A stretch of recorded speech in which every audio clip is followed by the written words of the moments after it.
Well, part two. Are you doing part two? A Jeff book part two?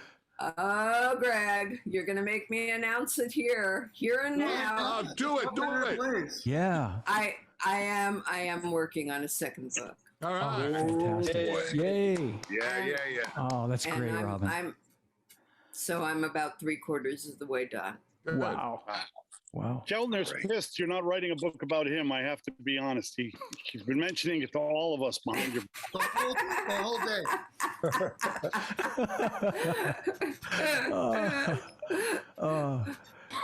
Jim, do you want to jump in? I know you have 10,000 Jeff stories, but is there one you could share with us right now? And I'd like to know when you first met Jeff. Ironic? You know what's really weird? You said that earlier. You said, you can share stories. I'm sure you all have great stories, Jeff, and everything. And I went, of course. And I started trying to think.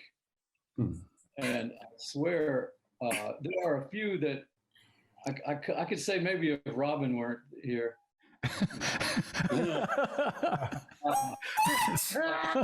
Just plug her ears. That is so appropriate in 2022. I am sorry right now. I can't apologize in front. So anyway, but no. Come on, I'm one of the guys. No, I know, Robyn. I didn't mean, but what I'm saying is that Jeffrey was bigger than any story that I when I think of Jeff, I think of eras for him. When I think of his eyes when he started wearing those glasses that he wore, that where his eyes were like, it did something to his eyes, and it was like it made him look more soulful or something. And I used to talk to him about stuff like that. I could really make him uncomfortable real easy by telling him, how much he put me up with a song that he played on.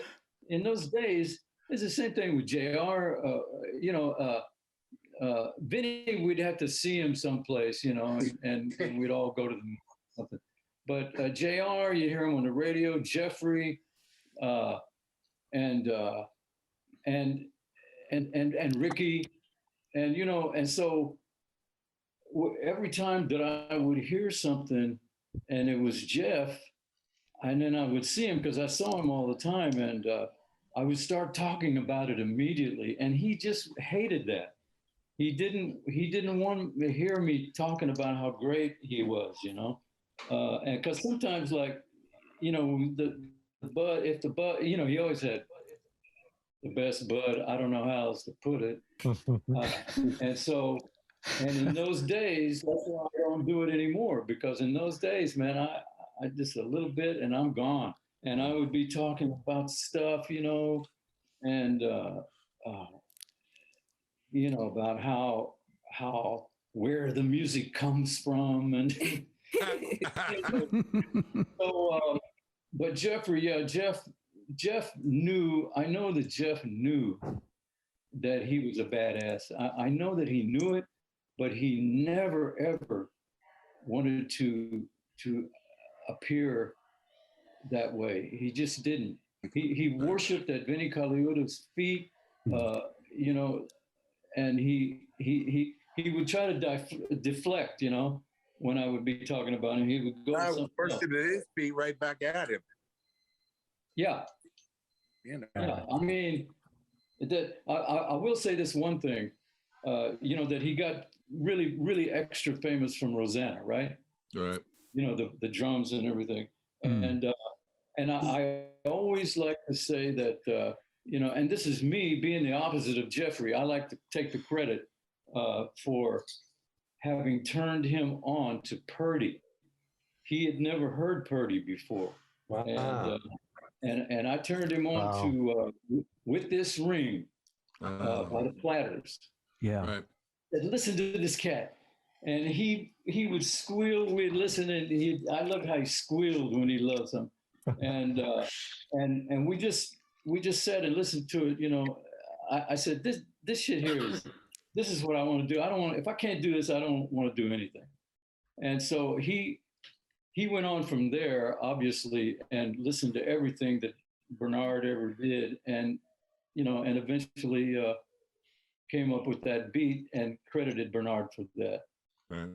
And I always loved that Jeff did that. Mm-hmm. Yeah. I just talking about that beat, Jim. I was thinking about this, the Rosanna beat. For some of us at a certain age, you grow up in the 70s, you go into a music store and you'd hear all the guitar players playing like Stairway to Heaven or Smoke on the Water, right? You'd hear in the guitar room, the same.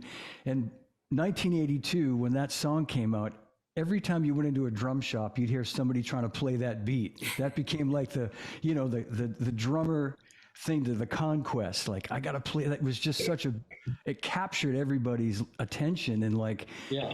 You know what I mean? Like, I just remember hearing, and you'd hear some people playing it really bad. But Yeah. they were trying. Everybody was playing it bad. Yeah, everybody. It wasn't an easy beat Operative word to is play trying. smoothly. Yeah. Greg nails it pretty seriously. I remember in 1982, the first gig I had when I moved here was the Jerry Lewis Telethon, and Joe Porcaro was playing percussion. And I was going to see Vinnie at the Jib with Dave Boroff, and that song came on the radio, and I pulled my car over. Then I get to the Jib, and Vinnie and Neil Steubenhaus and Michael Fisher and Barnaby Finch, they're all grooving on Rosanna. How about that new Toto song? And I go to this Jerry Lewis telethon, and Joe Porcaro's playing percussion.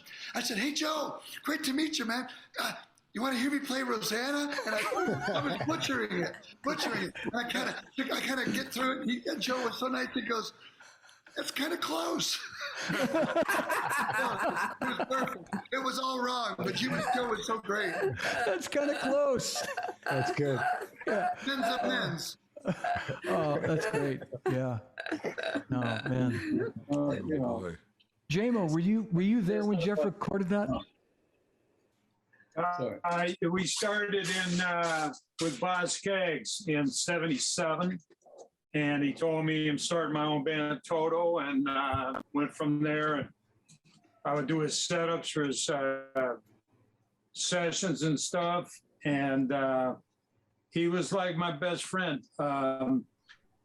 We all know what a monster player he was, but I'd like to reflect on him as a guy and, the brother he was to me. Amen. We went to the Super Bowl. I had Raider tickets. We went to a bunch of Raider games. He lent me $10,000 to buy my home in 1981. Nice. His family, I was from Detroit. I didn't have any family here, and his family's the nicest people you'll ever meet. And I'd always get that call on Thanksgiving and Christmas. "What are you doing? Get your ass over here." Yeah. And he always included me. And I'll never forget that. And losing his brother Mike was a real punch in the gut, too. I've got a couple quick stories. I'll go one at a time. I want to, give everybody else a shot. They're all in Robyn's book, but I'm going to tell them because I want to hear them again. And a quick one, I'll never forget, we're at the NAMM show, and everybody wanted to meet the guy. He couldn't walk 5 feet without somebody coming up and introducing him and stuff. And they'd always say, "Oh, you're so great." And like Jimmy Lee said, he didn't want to hear that. For being a bad guy, as bad as he was a very humble person, man. And I remember people always say to him, "Oh, I play drums." "Oh, great, I play drums." One time he turned to me, he goes, "Everybody plays drums until you put up a click." And how true that is. So I remember we bumped into Lloyd McCausland, and he was the Remo guy that always took care of us. Yeah. And he's, "Oh, Remo wants to meet you." So a couple hours later, we're walking around, there's a Remo booth. We go in. So he introduces Jeff to him, and he's like, "Oh, thanks for being with us. I want to show you my new invention." And he had a set of bongos, and the shells were made out of compressed paper. And they made these like bullshit drums with paper shells, right? So he hands Jeff the bongos. They just be, "Oh, they sound great." And the Remo says to him, he goes, "Yeah, these cost me $11 to make." Jeff goes, "That's great." He says, "You can go to Guitar Center, buy a set, He said, go to the beach, play on them all day, get drunk, and at the end of the night, throw them in the fire. and Remo was insulted. Like, he just, you know, right over his head and stuff. And I don't know, that's just the kind of guy he was. John, cut me off if I'm going over. Like an A meeting in 5 minutes. You never told me that story, by the way. You know, I'm saying book two. Next Book two, yeah. Part 2, yeah. My other favorite one was we went to Miami to do the Bee Gees record. And we were there for 3 weeks. And Jeff was really good with his clients or whatever about not burning them or running up big room service tabs or anything like that, right? So they were picking us up, bringing us to the studio. So he gave me his credit card and he said, go get a rent-a-car. So he doesn't know how to drive a stick shift. I've got a bunch of Corvettes and all this stuff, right? So I rented a Mustang convertible with a 5-speed. So we leave the studio that night and we get in the car to go home. And he goes, so what's this shit? I go, it's a stick shift. He goes, I don't know how to drive one. I go, I'm going to teach you. So we went in a Winn-Dixie parking lot and he gets in the thing and he had this fucking mental block. I mean, this guy could play drums like a ballerina. He couldn't give it too much gas and not enough clutch or either or to save his fucking life, right? Stalled the car about 30 times, started yelling at me. I drove us to the hotel. The next day I took it back and got an automatic. But it just proves he was like, it's like a human like the rest of it. Hey, John, buddy. We're going to give, yeah. Thank you, JMO. Thank you. Yeah, Thank you, brother. Thank you. Yeah. Wow. Wow, that was great. Vinny, you're the next one. You're the next one in my gallery. So, Man, I don't. That's some rich stuff there that's coming up. God, I would not want to follow that. Yeah, I wouldn't want to follow all that either. I mean, that's like we pulled out both barrels, you know. Yeah. And he never had to reload. He just Kill the rabbit. a Gatling gun, you know. yeah. It was amazing. No, I will say the same thing. You know, I'll paraphrase that everybody else says that guy was the biggest hearted, most generous, loving guy I've ever met. I mean, they broke the mold with him. He was so uncompetitive. He welcomed everybody. I mean, when I first moved to LA, I mean, you know, I showed up, you know, with all my chops and I just wanted to blow and play and, you know, Miles and Mahavishnu and just this, that, and the other thing. But I wanted to play everything. You know, I wanted to play just, but the thing is that, you know, Jeff understood. He saw what I was about and he always tried to help me. He stood up for me all the time and defended me. And I just thought, man, this is unbelievable. It's just like, you know, one of the world's greatest drummers ever, who's you know, got my back here. I couldn't understand it, and so he just, I mean, he would do things like, one time I was playing at the Big Potato, and he and so. We're playing and I closed my eyes and I think maybe I had sweat in my eyes or something and my hi-hat broke. And I opened my eyes and all of a sudden he must have somehow jumped over I don't know how he got there, but I looked down and he's on the floor looking up at me, laughing, fixing my hi-hat while I'm playing, laughing. Like he slithered over there. To him, it was like a big joke, you know? But it was, I mean, he was just that kind of guy, you know. He was just, you know, use my drums for this session, or can you do this session for me, or can you sub for me here, and just you know, just I mean, they really broke the mold with that guy. It's like I think the only other person that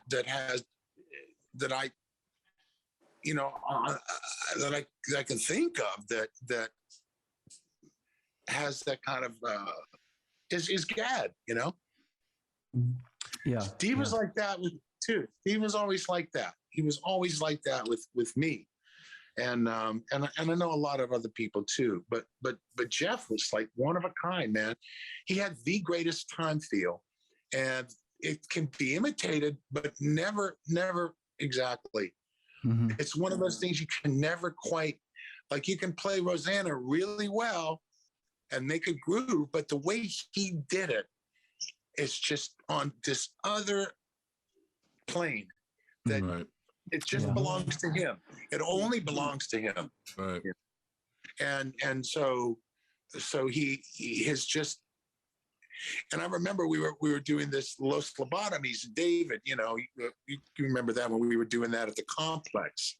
Oh, yeah. And and we were playing all blues, and I got a chance to feel what it was like to play with him. You know, whereas like, you know, I would have to be a bass player, a keyboard player, guitar player. No, I finally got my chance to feel what it felt like, and it was like riding on a cloud, man. It was the most unbelievable, indescribable feeling, how amazing it felt to play along with him. It's just, it was so accommodating and just effortless and amazing, man. I'll never forget that. Yeah. I'll never forget that time. That was one of the best highlights of just my musical experience. Was doing that. And Heart of Gold, man. Heart of Gold. There will never be another Jeff. And you know, here we are talking about the 30 years today. It's difficult. Yeah. It's really difficult to fathom that. Right. You know, because it's gone by so fast. Yeah. And I'm sitting here reeling. And and I wish I had funnier anecdotes. And I'm cracking up listening to all you guys. Excuse me, talking, but man, I just, you know, I'm just more in a kind of a reverent, you know, kind of mode, thinking about him and just, I don't know. That's beautiful, Vinny. I was thinking about what Jim said about how humble he was. And my experience with him, limited as it was exactly what you said, Jim, in terms of like, you know, he sincerely felt like, you know, guys like Vinny got, you know, like he couldn't come close to anybody technically. And Vinny, I remember you and I talking about this many years ago at a dinner, and we were talking about Jeff, and we were saying how he was such a badass technically, but the first thing you think about with Jeff is just his amazing time feel, right? I mean, that's what we're all, that's what we love. So, I mean, as drummers, we love the groove and we love that. But I remember saying, you saying, Vinny, like he had tons of chops. He just knew how to use them for, you know, like Superman, he used them for good. He saved them for when he needed them. Yeah. Oh yeah. No, it's like, he definitely did. He had tons of chops, and it's like, I don't know what it is about the drums that people obsess about with, you know, chops or no chops. Like, I mean, you don't hear other instrumentalists talk about that in that regard. It's like, what is it? Technique just means by way of. It's like how you do something, and it's very nuanced. And in order to play the way he played, and he had chops, he could play fast, he could play, he could play really good, man. He could do it all. But the thing is that we're talking about touch and all kinds of little nuanced things in order to play accurately, you know, and the way that he would do that. I mean, that's all part and parcel of technique, but he made it work for him. He made all that stuff work for him, and he just played music, man. He's just a constant musician with the greatest instincts. It's unbelievable. Unbelievable. Just magical. Jim, were you going to say something? Were you going to add something? I was just going to say that the first time that I heard him play, when I first met him, he was just a kid. I think he was like 17 or 16 or something. Robyn knows better than I do about that, but he was just a kid, and we were setting up, and I remember I had my back to him, and he was already set up, and I heard this stuff happening behind me, and I turned around, and I watched him play this stuff, and I said, "Man, that sounds like Vinnie, man. Where'd you get that Right? guy?" I mean, really, he just plays inside out shit, like, you know, and fast and accurate, and beautiful, precise, and everything, all the stuff that, you know, that I know. So he's playing this stuff, and I go, where'd you get that? You must have got that from your dad, right?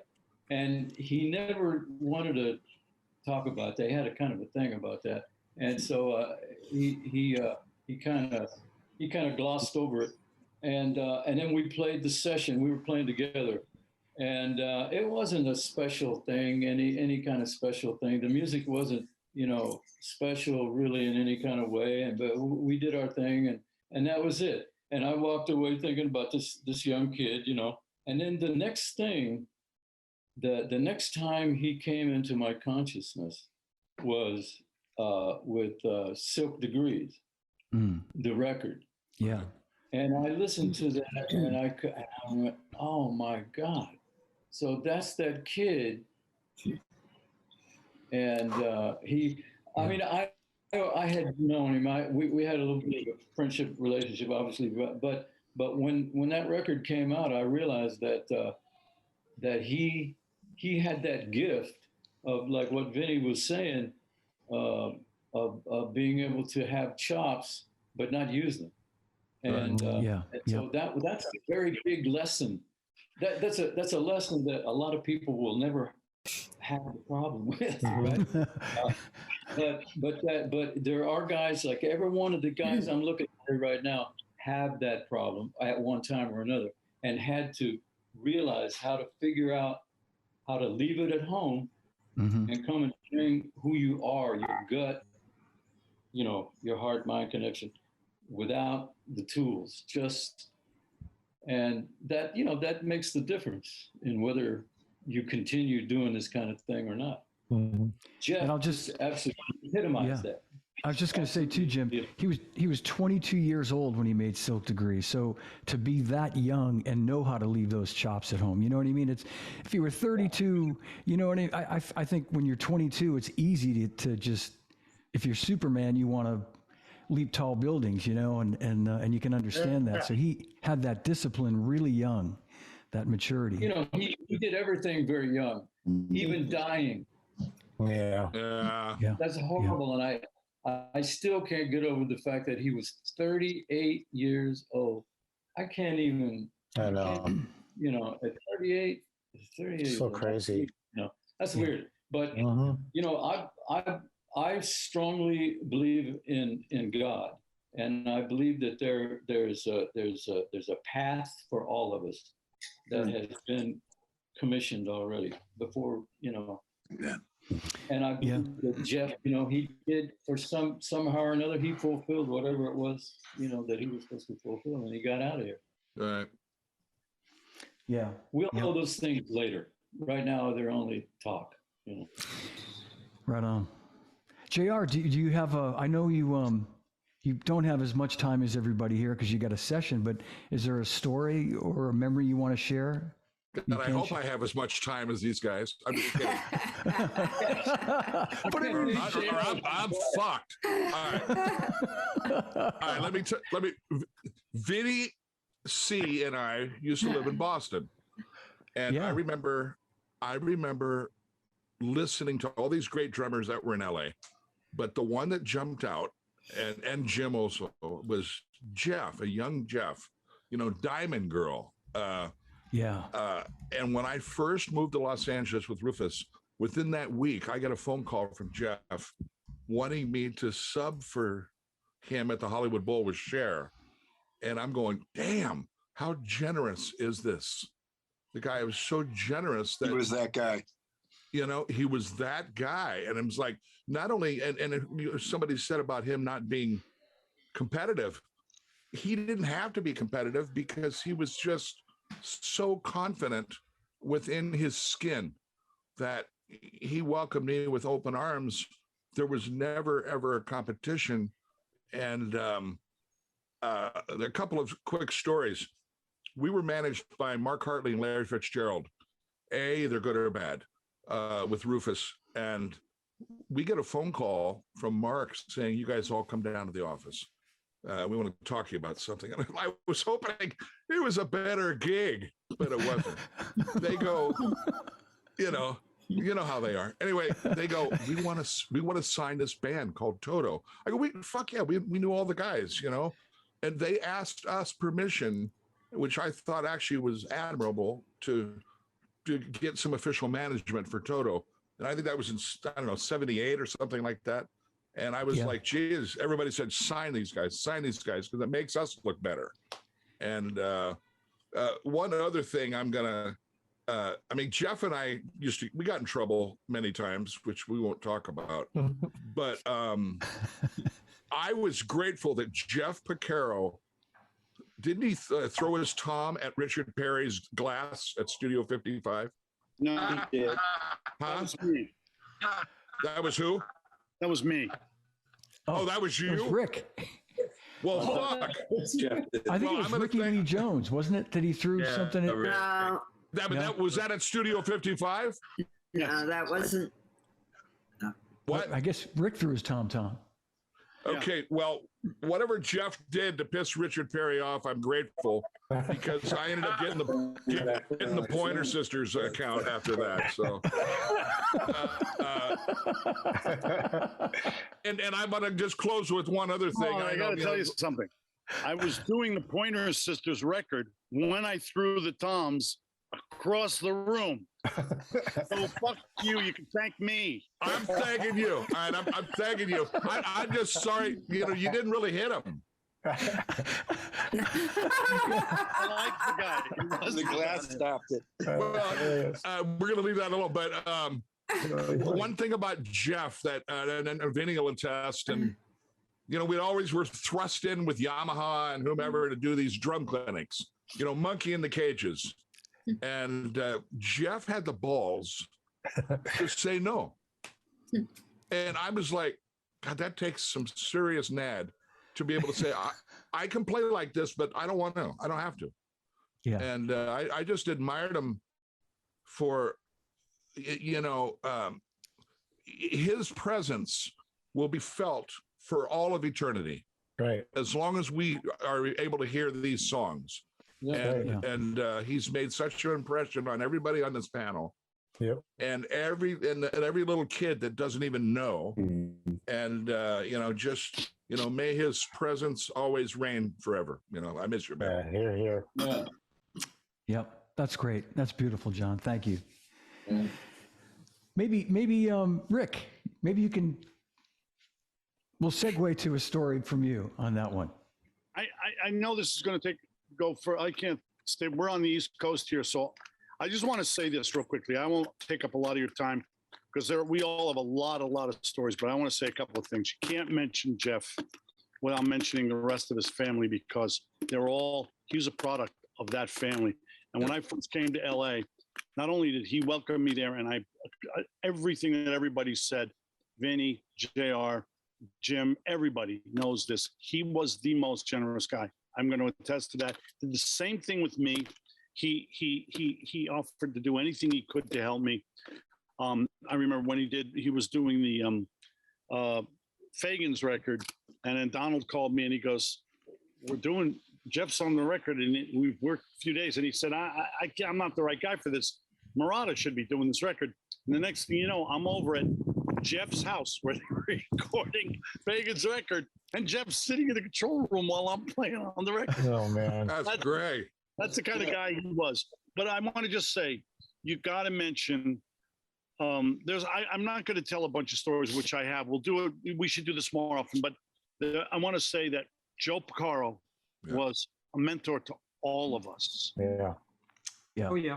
Mike Porcaro one of the nicest guys in the world. I still hear from Steve Porcaro every once in a while. I got a text from him last week, or I get a call from him going, yo, what's up? Steve, what are you doing? Just checking to see how you are, man. That's the kind of people he comes with. That's where Jeff came from. Yeah. And the other thing I want to say is I feel honored to be on this with these guys that I'm looking at here, all of them, because it proves that we're not just a bunch of dumb guys that drop our sticks. This is a bunch of really smart, successful people I'm looking at with an incredible amount of talent, all talking about another man with an enormous amount of talent who threw his sticks at the Skins too. Right. So I just think it's something that everyone should understand. When you look at people like JR and Keltner and Gary Mallaber and everybody here, Jody Cortez, I don't want to leave any names out.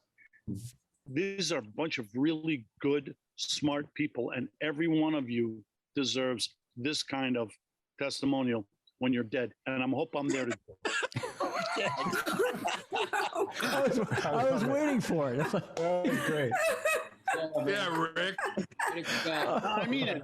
I mean it about all of you. We don't get to be around each other all the time. We run into people. We run into each other in different places. We're not always playing together, although I have played together with JR. I have played with, I think I've played with Jody, with Vinnie, of course I have. And with Gregg, sure I have with Gregg.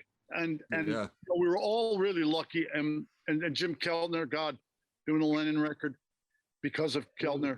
But it's just, I just want to say, the one memory I want to share is about 2 years ago, I was in Ireland. I was playing golf and I was in the clubhouse and I saw Susan Porcaro. Mm.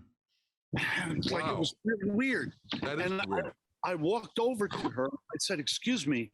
And I knew her name was Susan Goings. And I said, "Excuse me, Susan." And she looked at me, she goes, "Rick?" And I had been, of course, we probably were all there. I was at his wedding. He invited me to the wedding. He did, you know, that's the family. I'm going to make it quick. Susan said, "It's so great to see you." We sat and talked. It was all I could do to control myself.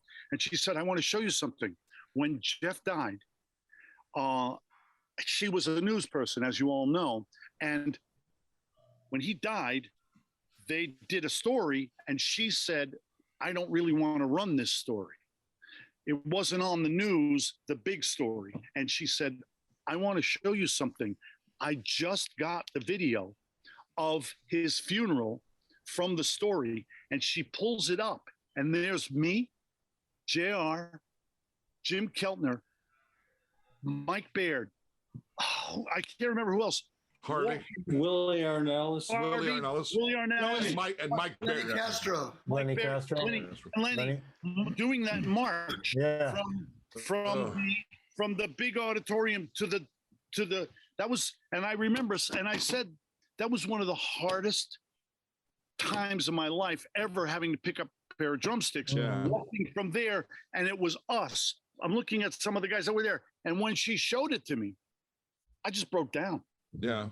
This is 2 years ago in Ireland, and I remembered, and that some of you guys, Dave, Garfield was there, I'm sure. I don't know if Gary was there, but of course J-Mo and Harry. But I just wanted to mention that that was a memory I have of him after his passing, and how lucky I was. You know, I kind of had to, it was lucky and unlucky, but I got to relive it with Susan right there. And she just said, "How weird this," she goes, "I just got this." Wow.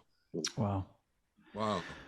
Wow. Hey guys, can I just to segue from what Rick said, just a little while ago, I got an email from Steve Porcaro. I'd invited Steve and he had something happening today, but he sent a nice note. I'm going to read it to you really quickly. First of all, we lost Mike Lang today, who is a dear, dear friend and hero to us all. You should start off acknowledging him. What? Mike Lang passed away? That's what Steve said. Today? Today, yeah, which is a eerie coincidence in itself. Every day, it's somebody every day. Yeah, it's fucked up, man. Wait, Well, Mike Lang? Oh, that's not.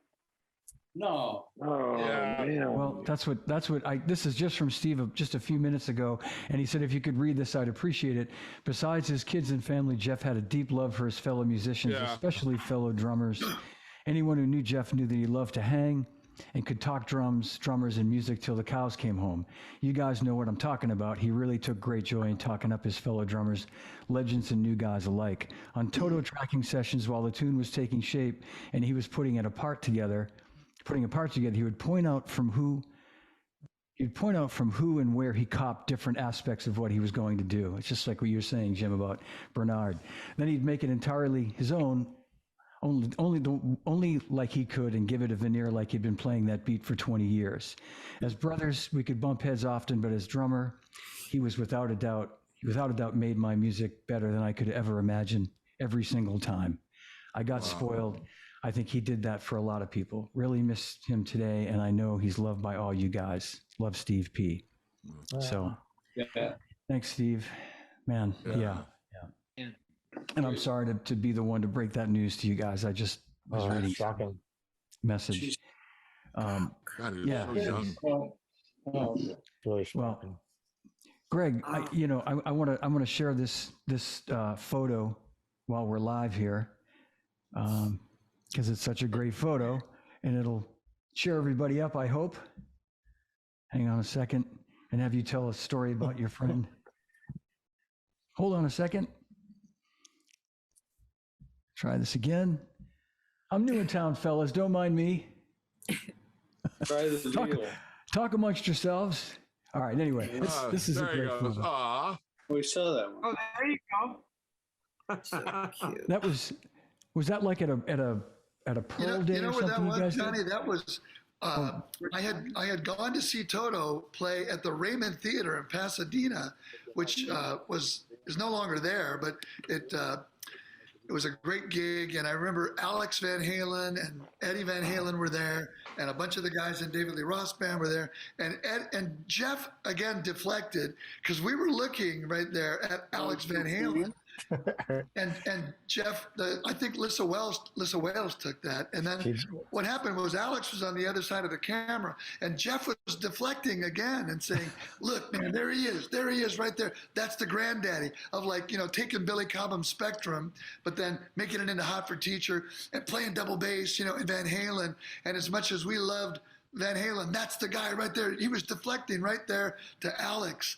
That's just what Jeff would always do. I remember right after that, there was the NAMM show, and my dad, who was my hero and my drum hero, it was at the Pearl booth, and Jeff and I were with Pearl at the time, and everybody's sitting there signing autographs, on their posters, which when you think about it, it's kind of jive, but it's what they did at the NAMM show. And there'd be lines of people and all these drummers signing. And my dad walked up to Jeff and gave him a Sharpie and goes, "Hey, you should get in line." And Jeff was so funny. My dad kept retelling this story. He kept saying, Oh, no, thanks, man. No, thanks. Like, I'm not going to sign a poster of me. It was just so cool. He was so humble. Why would I get in line and sign a poster of me? It was just so Jeff, deflecting and just being humble and like, yeah, no, that's cool. No, let everybody else sign. I don't want to sign. Yeah. I love that. Oh, yeah, absolutely. Man, I'm yeah. Let me just say one thing real quick. It's funny, how the older guys are supposed to be influential on the younger guys. Jeffrey became such an old soul so quickly in my life that I found that he influenced me in a lot of ways. And I'm sure he did on a lot of the older guys too. Oh, yeah. That's just one of the things that he brought to the table as a young man, Hey, Jim. Old